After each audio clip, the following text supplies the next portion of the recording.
Welcome back to the channel. Today, I'm going to teach you how to easily blur your background in Adobe Photoshop to make your subjects pop and give your images that professional, shallow depth of field portrait look.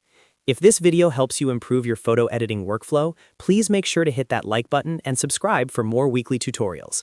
Alright, let's jump right into the software. First, open your photo in Photoshop. We are going to start with the fastest method to get a clean result. Go to the top menu and select Select, and then click on Subject. Photoshop uses AI to identify your main focus, but to make it perfect, click on Select and Mask in the Options bar to refine those edges. Once you are happy with the edges, output the result as a layer mask. Now, click on your original background layer in the Layers panel.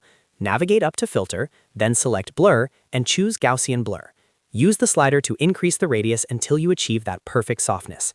This is the simplest way to get a great result for standard portraits. Now, if you want something that looks more like a high-end camera lens, you need to follow my professional method.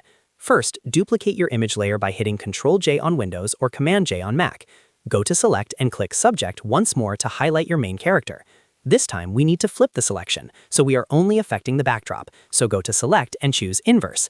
With that background area selected, go to Filter, then Blur, and this time select Lens Blur. Unlike the standard blur, this filter mimics the way light interacts with a physical camera sensor, giving you a much more realistic bokeh-style depth of field effect. Adjust the radius slider until the background looks natural and dreamy.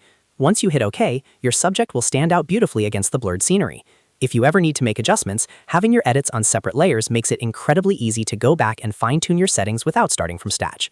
Keep practicing these steps and you will be blurring your backgrounds like a pro in no time. If you found this tutorial useful, remember to like, comment with any questions, and subscribe to the channel so you never miss another Photoshop guide. Thanks for watching and happy editing!